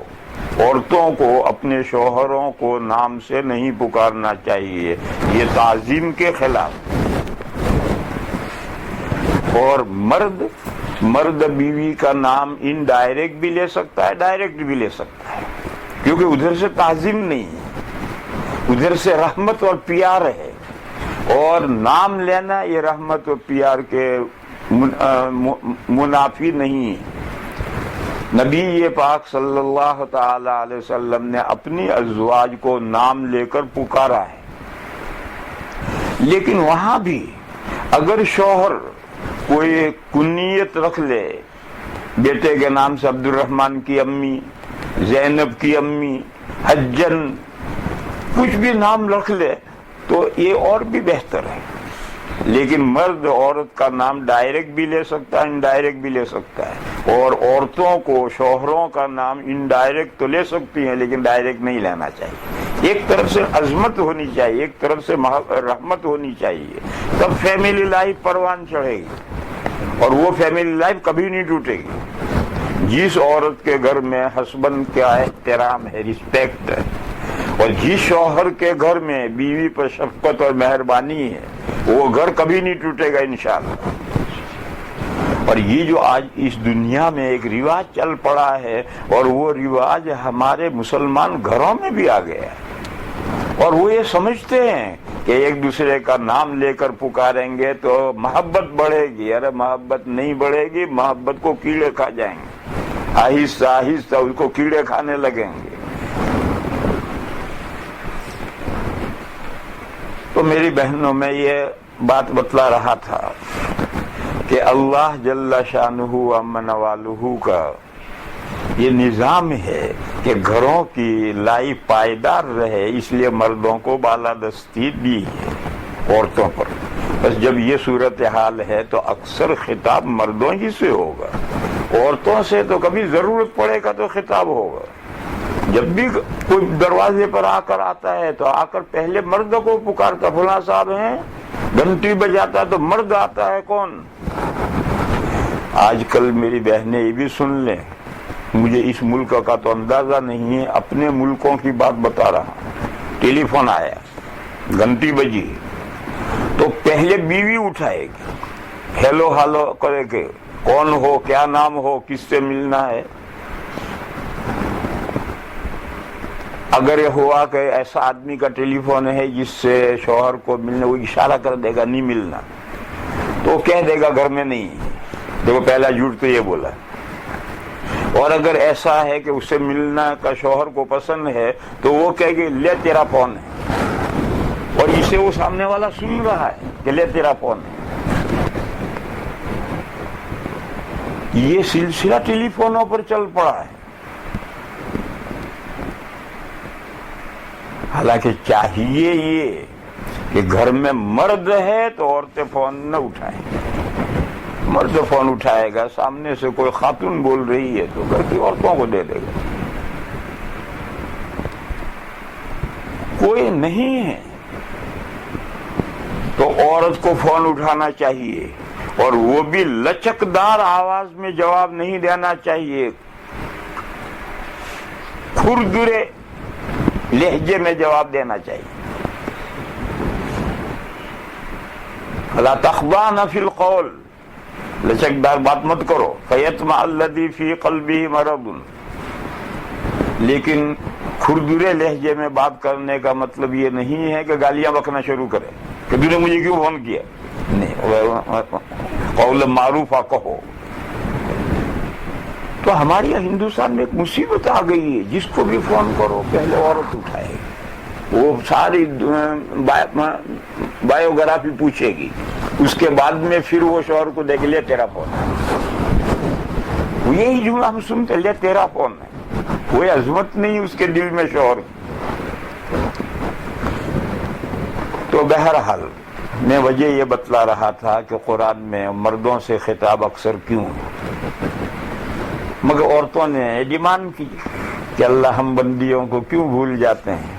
تو اللہ تعالیٰ نے ایک آیت نازل فرمائی، اس میں عورتوں کا تذکرہ مردوں کے دوش کیا، اور 10 کام بتلائے کہ 10 کام ہیں. یہ 10 کام جو مرد کرتے ہیں یا جو عورتیں کرتی ہیں، ان کے لیے اللہ تعالیٰ نے مغفرت تیار کی ہے. یعنی ان کے چھوٹے موٹے گناہ اللہ بخش دے، اور ان کے لیے بڑا اجر تیار کیا ہے. سیلری، مزدوری، بڑا اجر، جنت ان کے لیے تیار کر رکھی. چھوٹے موٹے گناہ خود ہی اللہ معاف کر دیں گے. ان کے لیے مغفرت بھی تیار کی ہے. اعد اللہ لہم مغفرۃ واجرا عظیما، اللہ نے ان کے لیے مغفرت اور اجر عظیم تیار کر رکھا ہے. کن کے لیے؟ جن مردوں میں 10 باتیں ہوتی ہیں، جن عورتوں میں 10 باتیں ہوتی ہیں. اب یہ اصل مضمون ہے، آج کی تقریر کا اصل مضمون یہ ہے. ان 10 باتوں کی میں لمبی تفصیل نہیں کروں گا، مختصر تاکہ آپ ان 10 باتوں کو یاد رکھ سکیں اور ان پر عمل کر سکیں. ایک، اسلام. ان المسلمین والمسلمات، مسلمان مرد اور مسلمان عورتیں، یعنی اسلام. دوسرا ایمان، والمؤمنین والمؤمنات، ایمان. میری بہنوں، ایمان نام عقائد کا ہے اور اسلام نام اعمال کا ہے. ہم نے تعلیم الاسلام میں ایمان مجمل اور ایمان مفصل یاد کیے. اس میں جو عقیدے ہیں 7، وہ ہیں ایمان، اللہ کو ماننا، اللہ کو ایک ماننا، قیامت کے دن کو ماننا، رسولوں کو ماننا، فرشتوں کو ماننا، اللہ کی سب کتابوں کو ماننا، بھلی بری تقدیر کو ماننا، مرنے کے بعد دوبارہ زندہ ہونے کو اور حساب دینے کو ماننا، ان کو دل سے یقینی جان ماننا. یہ جو عقائد ہیں، عقائد کا نام ایمان ہے. میری بہنوں، عقیدے صحیح ہونے ضروری ہیں. اگر عقیدوں میں گڑبڑ تو جنت میں جانا مشکل ہے. یہ جو حدیث سنی ہوگی آپ نے، حضور نے فرمایا کہ یہود کے 71 فرقے ہوئے، عیسائیوں کے 72 فرقے ہوئے، اور میری امت کے 73 فرقے ہوں گے، اور ان میں سے ایک فرقہ جنت میں جائے گا اور باقی سب فرقے جہنم میں جائیں گے۔ یہ فرقے بنتے ہیں عقائد کی وجہ سے، اور اعمال میں جو اختلاف ہے، جس سے حنفی، شافعی، مالکی، حنبلی، اس سے فرقے نہیں بنتے، چاروں اماموں کے ماننے والے برحق ہیں۔ فرقے بنتے ہیں عقائد میں اختلاف سے، تو جو کھرے عقیدے ہیں اس کے ماننے والے اہل السنہ والجماعہ ہیں، اور بقیہ رونگ عقیدے ہیں ان کے ماننے والے اسلامی فرقے ہیں۔ ایک عقیدے میں غلط ہو گیا تو ایک الگ فرقہ بن جائے گا، اور تمام عقیدے صحیح کھڑے ہوں گے تو وہ اہل السنہ والجماعہ۔ تو ایمان نام عقیدوں کا ہے، تمام بہنوں کو اپنے عقیدے بالکل صحیح رکھنے چاہیے۔ ان عقیدوں کی میں تفصیل کرتا، مگر میں اس تفصیل میں چلا جاؤں گا تو وہ 10 باتیں آپ یاد نہیں رکھ سکیں گے، اس لیے میں اس کی اس وقت تفصیل نہیں کرتا۔ بس یہ بات کہ عقیدوں کا نام ایمان ہے، اور اعمال یعنی نماز، روزہ، زکوٰۃ، حج وغیرہ، ان اعمال کا نام اسلام ہے۔ تو وہ مرد اور وہ عورتیں جو اسلامی اعمال پابندی سے مضبوطی کے ساتھ کرتی ہیں، وہ مومن مرد اور وہ مومن عورتیں جن کے عقیدے کھرے ہیں، ان المسلمین والمسلمات والمؤمنین والمؤمنات۔ یہاں ایک سوال ہے، بہنوں کے ذہن میں تو یہ آئے گا نہیں، لیکن مردوں کے ذہنوں میں آئے گا کہ اصل تو ایمان ہے، اعمال تو اس پر متفرع ہیں، یہ درخت کا بیج ہے، اس بیج میں سے سارا درخت نکلتا ہے، تو عقیدے تو بیج ہیں، اس بیج پر اعمال متفرع ہوتے ہیں، تو ایمان کو پہلے کیوں نہیں لائے، اسلام کو بعد میں کیوں نہیں لائے؟ آیت میں فرمایا ان المسلمین والمسلمات والمؤمنین والمؤمنات، ایمان کو پیچھے کیوں کیا اور اسلام کو پہلے کیوں کیا؟ اس کا جواب یہ ہے کہ ایسا ایمفسائز کے لیے کیا ہے۔ جیسے ہم یہاں جتنے مرد اور عورتیں جمع ہیں، اللہ کے فضل سے سب مومن ہیں اور کھرے مومن ہیں، ان میں کوئی کمی نہیں ہے، مگر اعمال میں ہمارے یہاں کمی ہے۔ بہت سی عورتیں ہیں زکوٰۃ نہیں دیتی، زیور ہے ان کے پاس، پیسے ہیں ان کے پاس، دیں گے چلتا رہتا ہے۔ بہت سے مرد اور بہت سی عورتیں 5 نمازیں وقت پر نہیں پڑھتی، بہت سی عورتیں پیسے ان کے پاس گنجائش ہے اور حج کو نہیں جاتی، روزہ سب عورتیں رکھتی، کیوں؟ کھانا نہ پکانا پڑتا۔ میرا آج رمضان شریف چل رہا ہے، روزہ ہے، تو اس لیے روزہ تو سب عورتیں رکھتی ہیں، لیکن حج فرض ہوتا ہے اور نہیں کرتی، زکوٰۃ واجب ہو جاتی اور نہیں دیتی، نماز 5 وقت کی نہیں پڑھتے، ہم مرد بھی نہیں پڑھتے، عورتیں بھی نہیں پڑھتی، تو کمی اعمال اسلام میں آتی ہے۔ ایمان میں، عقیدوں میں تو کوئی کمی نہیں ہوتی، اس لیے اس پر زور دینے کے لیے، ایمفسائز کے لیے اسے پہلے ذکر کیا ہے کہ جنت میں جانا ہے کہ جی جانا ہے تو اسلام، اعمال اسلام مضبوطی سے کرو، اور دوسرے نمبر پر لائے ایمان کھڑا ہونا چاہیے۔ تو جن بندوں میں اور جن بندیوں میں یہ 2 باتیں ہیں۔ تیسری بات ہے قنوت۔ قنوت کے معنی ہے تابع داری۔ جو مرد تابع داری کرتے ہیں، جو عورتیں تابع داری کرتے ہیں، کس کی تابع داری؟ اللہ کی تابع داری۔ جو مرد اللہ کی تابع داری کا، تابع داری کیا ہے؟ اللہ نے جو احکام دیے ہیں اس کا فالو کرنا، یہ تابع داری، یہ فالوئنگ، اس کا فالو کرتے ہیں۔ جو مرد اور اللہ کے احکام کی فالوئنگ کرتے ہیں، جو عورتیں اللہ کے احکام کا فالوئنگ کرتی ہیں۔ دیکھو اللہ کے احکام میں سے ایک حکم ہے عورتوں کے لیے، یہ ہے کہ وہ مردوں کی بات مانے۔ اذا امرتہ اطاعت، جب مرد عورت کو کوئی حکم دے تو عورت اس کا کہنا مانے، اور کس درجے پر کہنا؟ حدیث شریف میں ہے کہ اگر مرد اپنی ضرورت کے لیے عورت کو طلب کرے اور وہ چولہے پر روٹی پکا رہی ہے تو روٹی پکانا بند کر دے، چھوڑ دے، شوہر کی بات مانے اور شوہر کی ضرورت پوری کرے۔ تو یہ جو شوہر کی تابع داری کرنی ہے یہ اللہ کا حکم ہے، اس لیے تابع داری کرنی ہے۔ اور اگر اس پیریڈ میں جب عورت کے لیے شوہر سے ملنا جائز نہیں ہے، اگر شوہر چاہے تو عورت کے لیے ہرگز جائز نہیں ہے کہ شوہر کی موافقت کرے اور اس زمانے میں شوہر کو موقع دے حاجت پوری کرنے کا۔ کیوں؟ اللہ کا حکم ہے، حرام ہے۔ اس زمانے میں، پیریڈ کے زمانے میں شوہر سے ملنا حرام ہے۔ اب شوہر کہے گا، شوہر کی بات نہیں مانی جائے گی، اللہ کی بات مقدم ہے۔ بہرحال تیسری صفت ہے فرمان بردار، اطاعت شعار، اللہ کے احکام کی فرمان برداری کرنے والے۔ قنوت کے یہ معنی ہے۔ تو جو مرد اللہ کے احکام کی فرمان برداری کرتے ہیں اور جو عورتیں اللہ کے احکام کی فرمان برداری کرتی ہیں، تین باتیں۔ چوتھی بات ہے والصادقین والصادقات، سچ بولو۔ جو مرد سچ بولنے والے ہیں، جو عورتیں سچ بولنے والی، جنت میں جانا ہے، سچ بولو۔ ایک حدیث شریف ہے، حضور کے گھر میں ایک عورت اپنا بچہ لے کر آئی ہوئی، وہ بچہ کھیلتا کھیلتا دور چلا گیا تو عورت نے مٹھی بند کر کے اس بچے کو اس سے کہا لے لے لے لے، تو وہ بچہ لالچ میں ماں کی طرف آنے لگا۔ تو حضور نے اس عورت سے پوچھا تم کیا دینا چاہتی ہو اس کو؟ تو اس نے مٹھی کھولی اور مٹھی میں کھجور تھی۔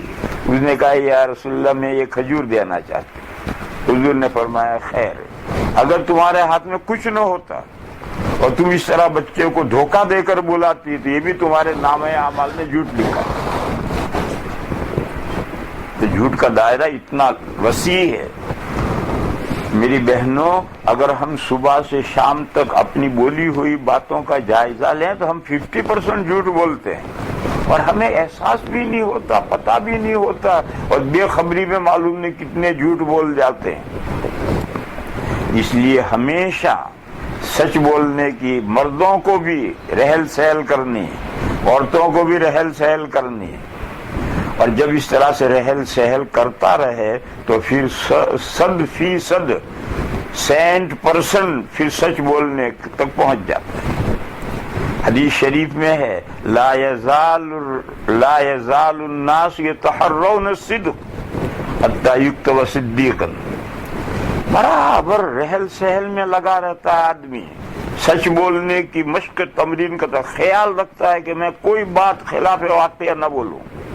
اس طرح رحل سہل کرتے کرتے اللہ کے یہاں وہ صدیق لکھا جاتا ہے، یعنی 100% سچ بولنے والا۔ تو میری بہنوں، 100% سچ بولنا بڑا مشکل ہے، مردوں کے لیے بھی مشکل ہے، عورتوں کے لیے بھی مشکل ہے۔ اس کے لیے لمبی رحل سہل کرنی پڑتی ہے، سوچ سوچ کر کے بولنا پڑتا ہے، تب ایک لمبے عرصے کے بعد آدمی صدیق لکھا جاتا ہے، عورتیں صدیقہ لکھی جاتی ہیں۔ صدیق مرد بھی ہوتے ہیں، صدیق عورتیں بھی ہوتی ہیں۔ لہذا جنت اگر چاہیے تو سچ بولنے کی مشق کرو، سچ بولنے کی تمرین کرو، سچ بولنے کے رحل سہل کرو۔ اپنے بچوں کے ساتھ بھی خلاف واقعہ کوئی بات مت کہو، وہ بھی جھوٹ لکھا جائے۔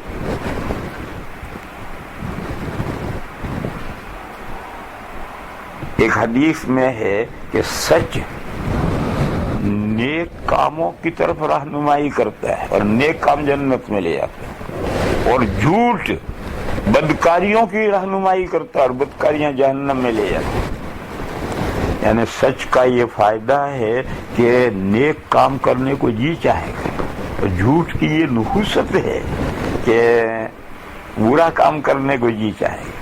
جو نیک کام کرے گا وہ جنت میں پہنچے گا، جو برے کام کرے گا وہ جہنم میں پہنچے گا۔ لہذا یہ صفت صادقین والصادقات، جو مرد سچ بولنے والے ہیں اور جو عورتیں سچ بولنے والی ہیں، والصابرین والصابرات، 5ویں صفت ہے جب بھی کوئی خلاف طبع پیش آئے، طبیعت کے خلاف کوئی بات پیش آئے تو ہمت نہ ہار جانا، ہمت سے کام لینا اور اس خلاف طبیعت بات کو انگیز کرنا، برداشت کرنا، یہ صبر ہے۔ کسی کا انتقال ہو گیا تو جی چاہتا ہے خوب ماتم نوحہ کرنے کو، پھوٹ پھوٹ کر رونے کو، مگر آدمی نے، عورت نے اپنے آپ کو سنبھال لیا، اور وہی رونا سنت ہے، رونا سنت ہے، کسی کے مرنے پر رونا سنت ہے، اس سے دل کا صدمہ ہلکا پڑتا ہے، لیکن آواز نکلی یا سر سے ماتھا پھوڑ دیا، چوڑیاں توڑ دی، آہو بکا کر دی، شروع کر دی شیطان کی طریقے سے، یہ حرام ہے، جزا فضا حرام ہے، ماتم نوحہ حرام ہے، تو صدمہ برداشت نہیں کر سکی، یہ صبر نہیں، اس لیے اگر صبر کی صفت ہے تو بڑے سے بڑا صدمہ آدمی برداشت کر لے گا، دل میں بھر جاتا ہے صدمہ تو رو لو، تنہائی میں بغیر آواز کے رو لو، آنسوؤں سے وہ صدمہ کم ہو جائے گا۔ کوئی مالی نقصان ہو گیا بہت بڑا، ایسے موقع پر لوگ ہٹ پھیل ہو جاتے ہیں، ارے جس اللہ نے دیا تھا اس نے لے لیا، گھر جل گیا، جس اللہ نے دیا تھا اس نے لے لیا، چور اچھا گئے، جس اللہ نے دیا تھا وہ حی لا یموت ہے، وہ ہمیشہ زندہ رہنے والا ہے، وہ دوبارہ دے دے گا۔ اس میں حد سے زیادہ جزا فضا کرنے کی، پریشان ہونے کی کیا ضرورت ہے؟ تو ہر مرد میں اور ہر عورت میں صبر چاہیے، صبر، صبر کے معنی ہم نے خاص کر لیے ہیں، کوئی مر جائے تو مت رو، بیٹھے رہو بے وقوف بن کر، ارے اسی کا نام صبر نہیں ہے، صبر نام ہے ہر خلاف طبیعت جو بات بھی پیش آئے اس موقع پر آپے سے باہر نہ ہو جائے آدمی، بلکہ ہمت سے کام لے اور اس آنے والے صدمے کو، اس آنے والی حالت کو انگیز کرے، برداشت کرے، یہ صبر ہے۔ کبھی ایسا ہوتا ہے کہ بیوی کے ساتھ شوہر کا معاملہ کسی وجہ سے نامناسب ہوتا ہے، اب ایسے موقع پر عورتیں پریشان ہو جاتی ہیں، ارے پریشان وہ عورت ہوگی جس میں صبر کی کمی ہے، وہ صبر سے، ہمت سے اپنے کام لے گی تو دیر سویر معاملات خود ہی درست ہو جاتے ہیں۔ اللہ کا ارشاد ہے ان مع العسر یسرا، تنگی کے ساتھ اللہ نے آسانی رکھی ہے، کچھ دن تو صبر سے کام لو، دیکھو پھر حالات خود ہی پلٹ جائیں گے۔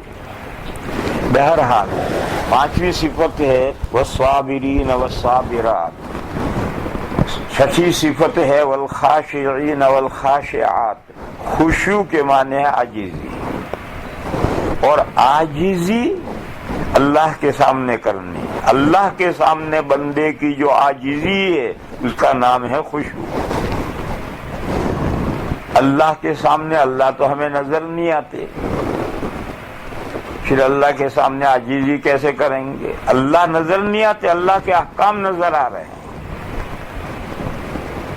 ان احکام کے سامنے عاجزی کہ ہاں بھائی اللہ کا حکم ہے، سر آنکھوں، ہم اپنی عملی کوتاہی سے عمل نہ کر سکیں لیکن فوراً اللہ کے حکم کو مان لینا، سر آنکھوں پر اللہ کا حکم ہے تو عمل کریں۔ دیکھو خشوع کو سمجھنے کے لیے اس کی ضد ہے کبر، اس کو سمجھو، کیونکہ بعض مرتبہ ایک لفظ ڈائریکٹ نہیں سمجھ میں آتا، اس کی ضد کو سمجھتے ہیں، وَبِأَضْدَادِهَا تَتَبَيَّنُ الْأَشْيَاءُ۔ کبر کے بارے میں حدیث میں ہے کہ آدمی اچھے کپڑے پہنے، اس کا نام کبر گھمنڈ نہیں ہے، آدمی اچھا گھر سجا کر رکھے، اس کا نام کبر گھمنڈ نہیں ہے، آدمی اچھا صاف ستھرا کھائے، اس کا نام کبر اور گھمنڈ نہیں ہے۔ کبر کس چیز کا نام ہے؟ بطر الحق وغمت الناس، 2 چیزوں کا نام گھمنڈ ہے۔ ایک، اللہ کا حکم آیا تو ماننے کے لیے تیار نہیں، حق کے سامنے اکڑ جانا، یہ گھمنڈ ہے۔ اور دوسرا، لوگوں کو اپنی نگاہوں سے گرا دینا، یعنی اپنے آپ کو لوگوں سے بہتر سمجھنا اور لوگوں کو اپنے سے کمتر سمجھنا، ان 2 باتوں کا نام گھمنڈ ہے۔ الکبر بطر الحق و غمت الناس، بس خشوع بھی ان دو کا نام ہے. جو حق بات سامنے آئے فوراً ایکسیپٹ کر لو، بارے سلام. عمل کرنے میں تھوڑی کوتاہی ہو جائے کوئی حرج نہیں، لیکن اگر حق کے بات کا انکار کر دیا تو اس کی سزا بہت سخت ہے. دوسرا یہ کہ سب بندیوں کو اپنے سے بہتر سمجھو، اپنے آپ کو کمتر سمجھو. ہر مرد اپنے آپ کو دوسرے بندیوں سے کمتر سمجھے. ہر عورت اپنے آپ کو دوسری بندیوں سے اور دوسرے بندوں سے کمتر سمجھے. تو یہ خشوع ہے، یہ تواضع ہے، یہ خاکساری ہے.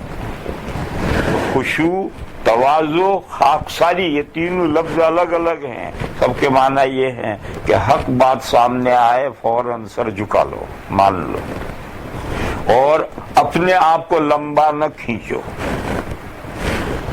مردوں میں بھی یہ برائی پائی جاتی ہے، گھومنا، اپنے آپ کو لمبا، بہتر، بڑا.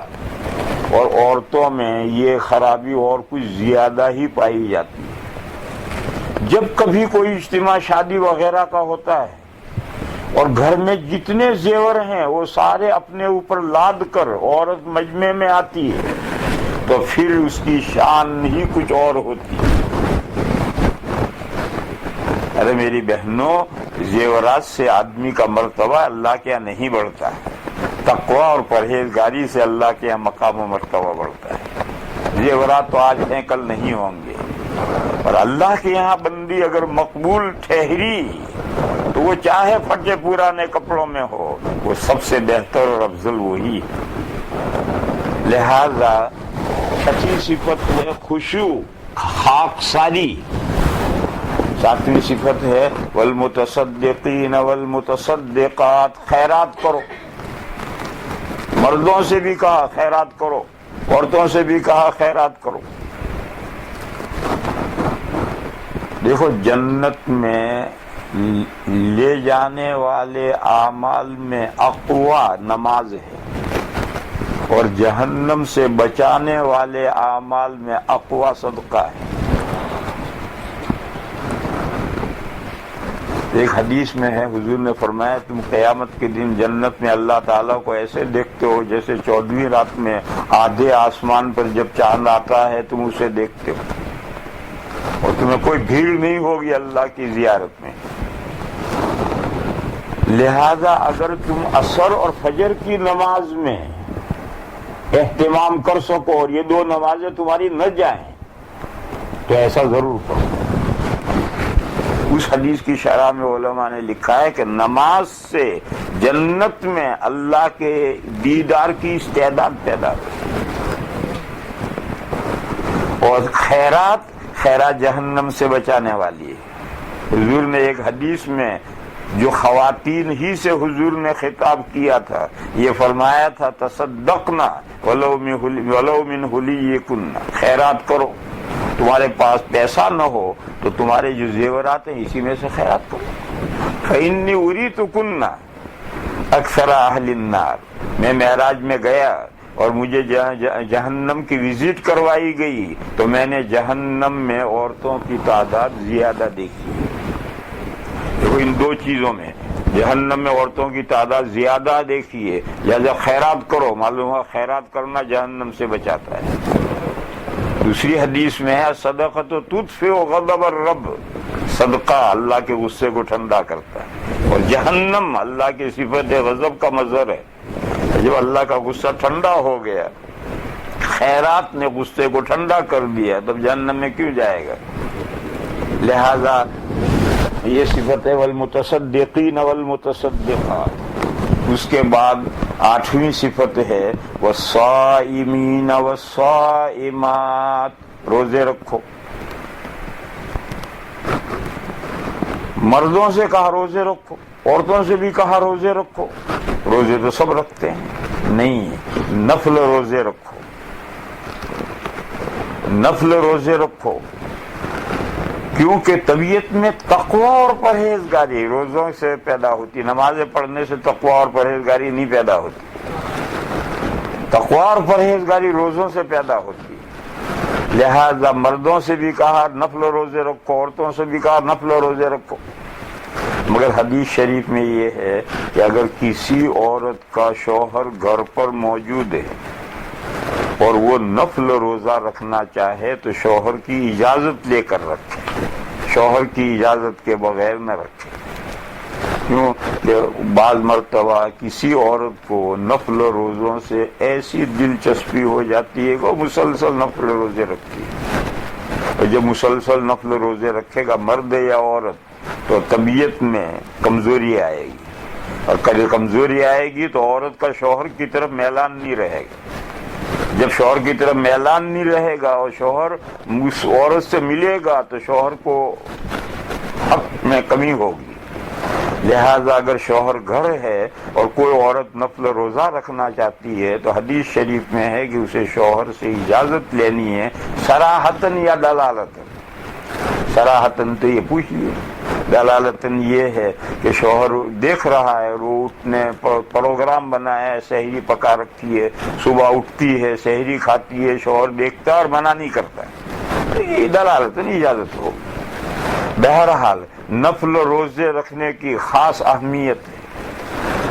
گناہ کے سرچشمے دو ہیں، گناہ کے سرچشمے دو ہیں، پیٹ اور شرمگاہ۔ آدھے گناہ پیٹ کے لیے کرتا ہے اور آدھے گناہ شرمگاہ کی وجہ سے کرتا ہے۔ پیٹ کے گناہوں سے بچنا ہے، حلال و حرام کا لحاظ کر کے کماؤ اور حلال و حرام کا لحاظ کر کے کھاؤ۔ اور شرمگاہ کے گناہ، آدھے گناہ شرمگاہ سے متعلق ہے، ان سے بچنا چاہتے ہو روزے رکھو، تقویٰ اور پرہیزگاری پیدا ہوگی، نفس والے شہوت والے گناہ کم ہوں گے۔ تو بہرحال آٹھویں چیز ہے کہ وہ مرد نفل روزے رکھتے ہیں، عورتیں نفل روزے رکھتی ہیں۔ والحافظین فروجہم والحافظات، نویں بات یہ ہے کہ مرد بھی اپنی شرمگاہوں کی نگہداشت کرتے ہیں، عورتیں بھی اپنی شرمگاہ کی نگہداشت کرتی ہیں، یعنی مردوں کو بھی چاہیے کہ شرمگاہ والا کوئی گناہ صادر نہیں ہونا چاہیے، عورتوں کو بھی چاہیے کہ شرمگاہ والا کوئی گناہ صادر نہیں ہونا چاہیے۔ یہ بڑے سنگین اور خطرناک گناہ ہیں اور جہنم میں لے جانے والے۔ اور آخری 10ویں بات ہے وَالذَّاكِرِينَ اللَّهَ كَثِيرًا وَالذَّاكِرَاتِ، وہ مرد جو بکثرت اللہ کا ذکر کرتے ہیں، اللہ کو یاد کرتے ہیں، وہ عورتیں جو بکثرت اللہ کا ذکر کرتی ہیں، اللہ کو یاد کرتی ہیں۔ دیکھو اللہ کا ذکر ایک ایسی عبادت ہے کہ ہر کام کے ساتھ جمع ہو سکتی۔ آپ کھانا پکا رہی ہیں، آپ کے زبان پر اللہ کا نام ذکر ہو رہا، سبحان اللہ پڑھ رہی ہیں، اللہ اکبر، کوئی بھی تسبیح پڑھ رہی، چل بیٹھی ہیں ویسی تو اللہ کا ذکر ہو سکتا۔ تو اللہ کا ذکر ایک ایسی عبادت ہے کہ کنٹینیوس اسے جاری رکھا جا سکتا ہے۔ بس 10ویں بات یہ ہے کہ جو مرد اللہ کو بہت زیادہ یاد کرتے ہیں، جو عورتیں اللہ کو بہت زیادہ یاد کرتی ہیں، ان بندوں کے لیے اور ان بندیوں کے لیے اللہ تعالیٰ نے مغفرت تیار کر رکھی ہے، یعنی ان کے چھوٹے موٹے گناہ جو اگر ان سے ہو جائیں گے اللہ کی رحمت ان کو بخشنے کے لیے تیار ہے، اور اللہ نے ان کے لیے بڑا اجر یعنی جنت تیار کر رکھی۔ لہذا میرے بہنوں، ہم سب کی محنتیں جہنم سے بچنے کے لیے، جنت میں پہنچنے کے لیے، اللہ کو خوش کرنے کے لیے محنتیں ہیں۔ لہذا 10 باتیں اس کے لیے ضروری ہیں۔ ایمان کھڑا ہو، اعمال اسلام مضبوطی سے ہوں، اللہ کی فرمان برداری ہو، سچ بولنے کی رہل سہل ہو، صبر اور ہمت سے کام لے انسان، اللہ کے سامنے خاکساری اور عاجزی ہو، خیراتیں کرے، روزے رکھے، شرمگاہوں کی حفاظت کرے اور اللہ کا بہت زیادہ ذکر کرے۔ یہ 10 کام جو کرے گا اس کے لیے اللہ تعالیٰ نے آخرت میں جنت تیار کرو۔ اس کے لیے دنیا کی زندگی بھی صاف ستھری پرہیزگاری کی زندگی ہے، موت بھی آسانی سے آتی ہے، قبر کی زندگی بھی اس کے لیے نعمتوں سے انعامات سے بھر جاتی ہے، اور میدان قیامت میں بھی اللہ تعالیٰ اس کے لیے ایسے سائے کا انتظام کریں گے جو اللہ ہی کے انتظام سے سایہ ہوگا، ورنہ اس دن نہ درخت ہوں گے نہ مکانات ہوں گے، میدان قیامت میں کچھ نہیں ہوگا، اور سورج ایک مائل پر قریب آ جائے گا۔ اس وقت اللہ تعالیٰ ایسے بندیوں کو اور ایسے بندوں کو اپنی نعمتوں کے سائے میں رکھیں گے۔ وآخر دعوانا ان الحمدللہ۔ درود شریف پڑھ لیں، سب بہنیں دعا کرتے ہیں۔ اللہم صلی وسلم وبارک علی سیدنا و مولانا محمد وعلی آل سیدنا و مولانا محمد بعدد من صلی وصام۔ یا الہ العالمین، ہماری نیکیوں کو قبول فرما، یا اللہ ہماری حسنات میں برکت پیدا فرما، یا اللہ ہماری کوتاہیوں سے درگزر فرما، یا اللہ ہمیں دنیا میں بھی بھلائیاں عطا فرما، آخرت میں بھی بھلائیاں عطا فرما، اور جہنم کے عذاب سے ہماری حفاظت فرما۔ اے اللہ، جو ہم میں بیمار ہے انہیں شفائے کاملہ عطا فرما، جو کسی ٹینشن میں ہے میرے مولا ان کے افکار و ہموم کو دور فرما۔ اے میرے مولا، یہاں جو بندیاں جمع ہیں یہ تیری نیک بندیاں ہیں، میرے مولا ان کو زیادہ سے زیادہ نیک اعمال کی توفیق عطا فرما۔ یا اللہ، ہمیں سچا پکا کھرا مومن بنا دے، ہمیں مسلمان بنا، جب تک ہم زندہ رہیں اعمال اسلام پر مضبوط رہیں، اور جب ہماری موت کا وقت آئے تو ایمان پر ہمارا خاتمہ ہو۔ میرے مولا ہماری مغفرت فرما، ہمارے ماں باپ کی مغفرت فرما، اور تمام مسلمان مردوں کی اور مسلمان عورتوں کی مغفرت فرما۔ سبحان ربک رب العزت عما یصفون وسلام علی المرسلین والحمد للہ۔